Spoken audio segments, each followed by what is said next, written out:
வணக்கம் மக்களே. நம்ம கார்த்திக் கதையில ஜனவரி 24 என்ன நடக்க போகுது அப்படிங்கிறத பத்தி தாங்க இந்த வீடியோல இப்ப நம்ம பார்க்க போறோம். இந்த வீடியோவுக்கு மறக்காம லைக் பண்ணிக்கோங்க. நீங்க லைக் பண்றது தான் எங்களுக்கு அடுத்து வீடியோ போடுறதுக்கு ரொம்பவே இன்ட்ரெஸ்டிங்கா இருக்கும். ஸோ மறக்காம லைக் பண்ணிட்டு இந்த வீடியோவை பாருங்க. என்ன நடக்குது அப்படின்னு பார்த்துக்கிட்டிங்கன்னா, நம்ம ஹீரோவும் மயிலும் மாடியில நின்று பேசுறாங்க. அப்ப மயில சொல்றாரு, சகல நம்ம எங்க தேடி பார்த்தோம், அந்த சண்முகத்தோட மனைவி எங்க இருக்கிறா அப்படின்னு இப்ப கூட நமக்கு விவரம் தெரியவே இல்லை. எப்படி மாப்பிள்ள சீக்கிரம் உண்மையை நிரூபிக்கிறது அப்படின்னு மயிலு கேட்க, அப்ப ஹீரோ சொல்றாரு, அவங்க ஊருக்கு போயிட்டு வேற ஏதாவது நமக்கு தகவல் கிடைக்குதா அப்படிங்கிறத பார்த்துட்டு வரலாம் அப்படின்னு சொல்ல, மயிலும் சரி வாங்க சகல அப்படின்னு சொல்லிட்டு நேரா அந்த ஊருக்கு போறாங்க. அங்க போயிட்டு மறுபடியும் பரமேஸ்வரி பத்தின விவரத்தை கேட்குறாங்க. ஆனா அவங்கள பத்தின விவரம் எதுவுமே இல்லை. பரமேஸ்வரி ஏற்கனவே தங்கி இருந்த வீட்டில் போயிட்டு இங்க பாருங்க, இந்த வீட்டில் போன மாசம் ஒருத்தவங்க தங்கி இருந்தாங்கல்ல, அவங்க எங்க போயிருக்காங்க அப்படின்னு தெரியுமா? அவங்க கோவிலுக்கு போயிட்டாங்க அப்படின்னு இன்னொருத்தவங்க சொன்னாங்க. மறுபடியும் அவங்க இந்த பக்கம் வந்தாங்களா, ஏதாவது தகவல் கிடைச்சிச்சா அப்படின்னு சொல்ல, அதுக்கு அவங்க சொல்றாங்க, இல்லை சார், அந்த அம்மா என்னமோ இந்த பக்கம் வரவே இல்லை. எப்பவுமே கோயிலுக்கு போயிடுச்சுன்னா கொஞ்சம் சீக்கிரம் வந்துடும். ஆனா இந்த வாட்டி அந்த அம்மா வரவே இல்லை. எங்க போனாங்கன்னே தெரியல. அப்ப ஹீரோ சொல்றாரு, சரி அவங்களோட ரிலேஷன் வேற யாராவது இருக்காங்களா? அவங்க இருந்தா சொல்லுங்களேன், அவங்கள போயிட்டு நாங்க ரொம்ப முக்கியமா சந்திக்கணும். அப்ப அவங்க சொல்றாங்க, தம்பி எங்களுக்கு தெரிஞ்சா நாங்க கண்டிப்பா சொல்றோம் அப்படின்னு சொல்ல, ஹீரோவும் சரி அப்படின்னு சொல்லிட்டு பேசிக்கிட்டு நிற்கிறாங்க. அப்போ ஒருத்தர் வந்துட்டு பார்த்துட்டு நேரா ஹீரோ கிட்ட வந்துட்டு, தம்பி நானும் ரொம்ப நாளாக கவனிச்சுக்கிட்டு இருக்கேன், அந்த பரமேஸ்வரியை நீங்கள் வந்து தேடிக்கிட்டே இருக்கீங்க, ஏன் அந்த பொம்பளையை தேடுறீங்க அப்படின்னு தெரிஞ்சுக்கலாமா? அப்போ ஹீரோ சொல்கிறாரு, இது மாதிரி அவங்க எங்களுக்கு ரொம்ப வேண்டப்பட்டவங்க. ரொம்ப நாளைக்கு முன்னாடி வந்து பார்த்தோம், அவங்க இல்லை. ஸோ மறுபடியும் வந்து பார்த்தோம், இப்பயும் இல்லை. அவங்க எங்கே போயிருக்காங்க அப்படிங்கிற விவரமும் எங்களுக்கு தெரியல.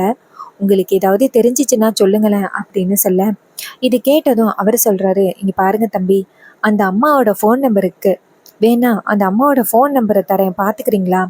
அப்போ ஹீரோ சொல்கிறாரு, சரி ரொம்ப நன்றிங்க, நம்பரை கொடுங்க அப்படின்னு சொல்லிட்டு நம்பரை வாங்கிக்கிறாங்க. மயில் சொல்கிறாரு, சகல அவங்க நம்பரை வந்துட்டு வாங்கியாச்சு, அவங்க நம்பருக்கு ஃபோன் பண்ணி பார்க்கலாம் அப்படின்னு சொல்ல, ஹீரோவும் சரி அப்படின்னு சொல்லிட்டு அந்த நம்பருக்கு ஃபோன் பண்ணுறாங்க. அப்போ அந்த நம்பரில் வந்து பரமேஸ்வரி தான் ஃபோன் அட்டன் பண்ணுறாங்க. அதுவும் ஈஸ்வரியோட வீட்லேருந்து தான் ஃபோன் அட்டன் பண்ணுறாங்க. ஹலோ யார் பேசுகிறது அப்படின்னு கேட்க, அப்போ ஹீரோ சொல்கிறாரு, நான் உங்கள் வீட்டுக்கிட்டேருந்து பேசுகிறேன், உங்களை நான் சந்திக்கணும், நீங்கள் தானே பரமேஸ்வரி, சண்முகத்தை பற்றி உங்களுக்கு தெரியும்ல அப்படின்னு சொன்னதும் பரமேஸ்வரி சொல்கிறாங்க, ஆமாம் அவரை பற்றி தெரியும், நீங்கள் யார், எதுக்காக நீங்கள் அவரை பற்றி கேட்குறீங்க அப்படின்னு தெரிஞ்சுக்கலாமா? அப்போ ஹீரோ சொல்கிறாரு, ரொம்ப முக்கியமான ஒரு விஷயமா நாங்கள் உங்களை சந்திக்கணும், நீங்கள் எங்கே இருக்கீங்க அப்படின்னு சொல்லுங்களேன்.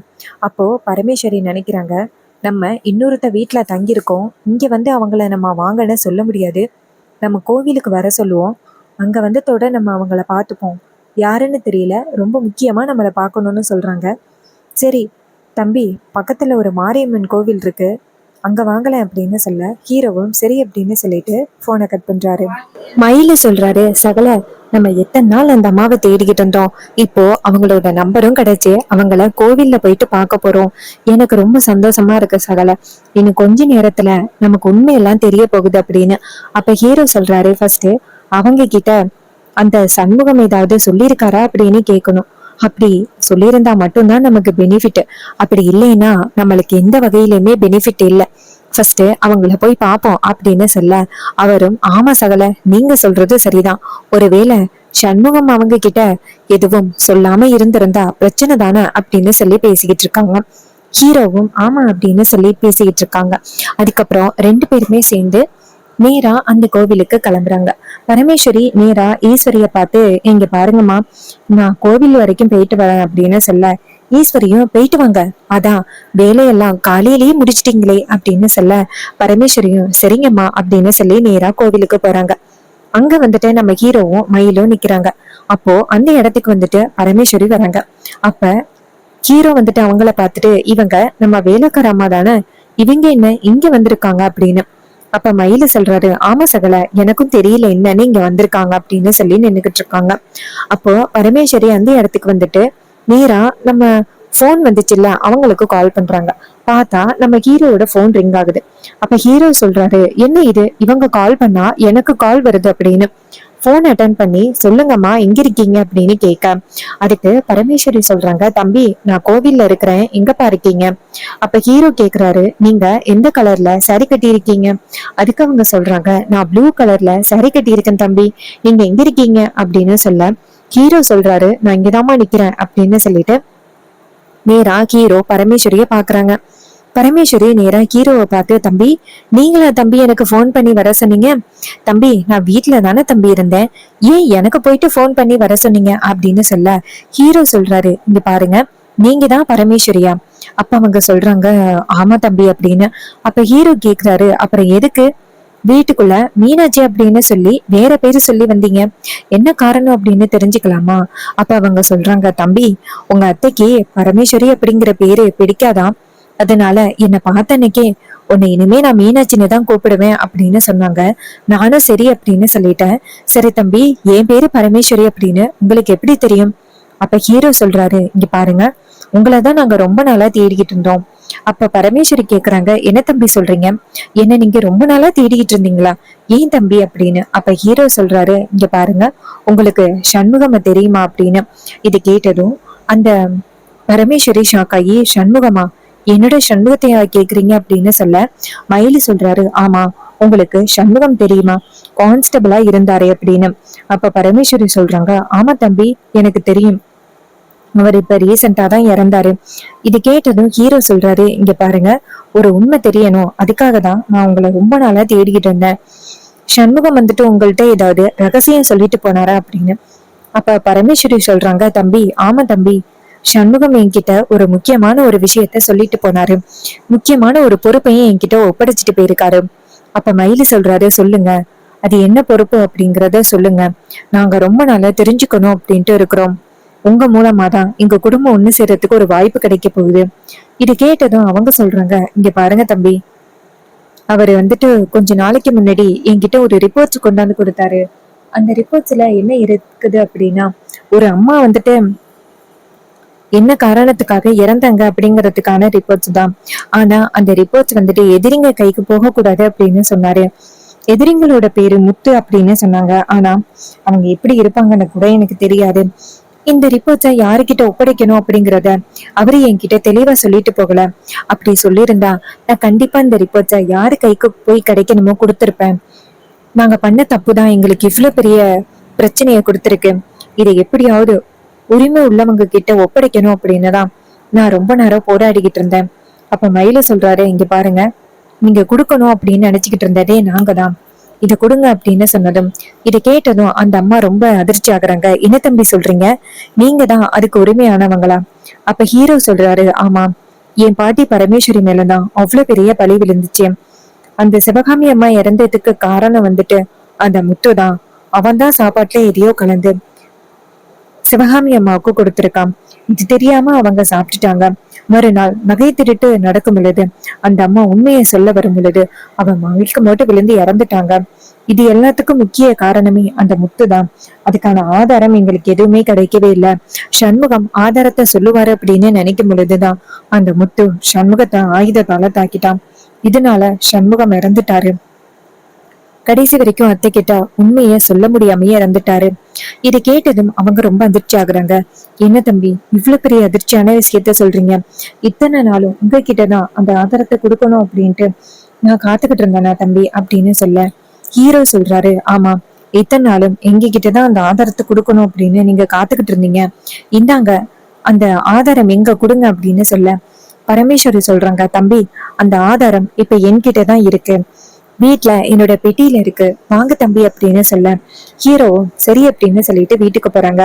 மயிலு சொல்றாரு, சகல எத்தனை வருஷமா இந்த உண்மையை நம்ம கண்டுபிடிக்கணும் அப்படின்னு போராடிக்கிட்டு இருந்தோம், இப்போ அந்த உண்மையும் தெரிய போகுது, நல்ல வேலை கடவுளா பார்த்து இவங்கள நம்ம வீட்டுக்கு அனுப்பியிருக்காங்க, இல்லைன்னா நம்மளால கடைசி வரைக்கும் இந்த உண்மைய கண்டுபிடிக்க முடியாமையே இருந்திருக்கும், பரமேஸ்வரி இந்த வீட்டுக்கு வந்தது நல்லதுதான் தம்பி அப்படின்னு சொல்ல, ஹீரோ சொல்றாரு, ஃபர்ஸ்ட் நம்ம வீட்டுக்கு போகணும், அவங்க வச்சிருக்கிற ஆதாரம் என்ன மாதிரியான ஆதாரம் அப்படிங்கிறத கண்டுபிடிக்கணும். அதை கண்டுபிடிச்சாதான் நமக்கான ஒரு தெளிவு கிடைக்கும் அப்படின்னு சொல்ல அவரும் ஆமாங்க தம்பி அப்படின்னு சொல்றாங்க. பரமேஸ்வரி நேரா வீட்டுக்கு போறாங்க. அங்க போனதும் அங்க இருக்கிற அந்த பெட்டியை எடுத்துட்டு வராங்க. எடுத்துட்டு வந்துட்டு நேரா அதுக்குள்ள இருக்கிற அந்த ஃபார்ம் எல்லாத்தையும் எடுக்கிறாங்க, ரிப்போர்ட்ஸையும் எடுக்கிறாங்க. எடுத்துட்டு வந்ததும் நம்ம ஹீரோ அப்புறம் மயிலும் 2 பேரும் நின்றுட்டு இருக்கும் பொழுது அந்த பரமேஸ்வரி நேரா அவங்க 2 பேருக்கிட்டையும் அந்த பேப்பரை கொண்டாந்து கொடுக்குறாங்க.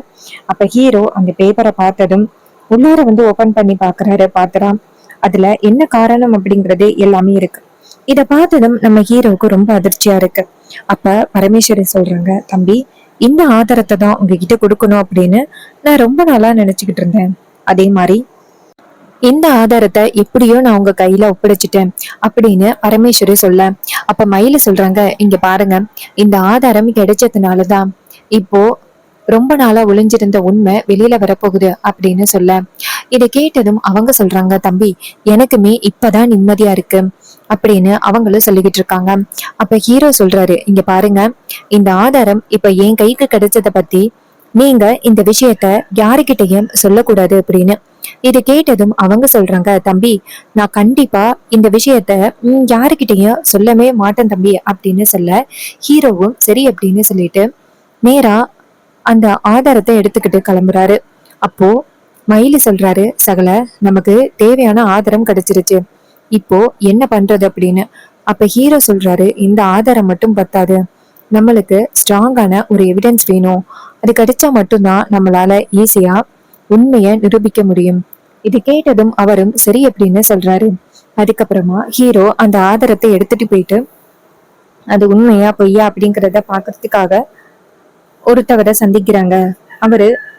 அவர்கிட்ட அந்த ஆதாரத்தை கொடுத்து, இங்க பாருங்க, இது உண்மையா பொய்யா அப்படிங்கறத மட்டும் எனக்கு அனலைஸ் பண்ணி கொடுங்க அப்படின்னு சொல்ல, நம்ம சரவணன் இருக்காருல்ல, அவரு அந்த ரிப்போர்ட்ஸை பார்த்துட்டு, கார்த்திக் இது எல்லாமே உண்மைதான், இந்த ரிப்போர்ட்ஸ் அந்த டயத்துல கரெக்டா எழுதி கொடுத்துருக்காங்க அப்படின்னு சொல்ல, ஹீரோவும் அதெல்லாம் உண்மைன்னு தெரிஞ்சதோட ரொம்ப சந்தோஷப்படுறாரு.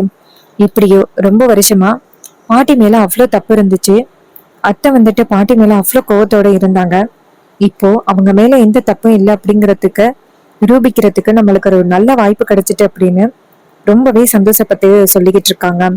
இன்னொரு பக்கம் நம்ம ஹீரோ இருக்காருல்ல, அவரு அந்த ரிப்போர்ட்டை எடுத்துக்கிட்டு நேரா வீட்டுக்கு வர்றாரு. பரமேஸ்வரி நேரா ஹீரோவை பார்த்து, தம்பி அந்த ரிப்போர்ட்ஸை எடுத்துக்கிட்டு எங்கேயோ கிளம்புனீங்க, அதுக்கப்புறம் என்னாச்சு அப்படின்னு.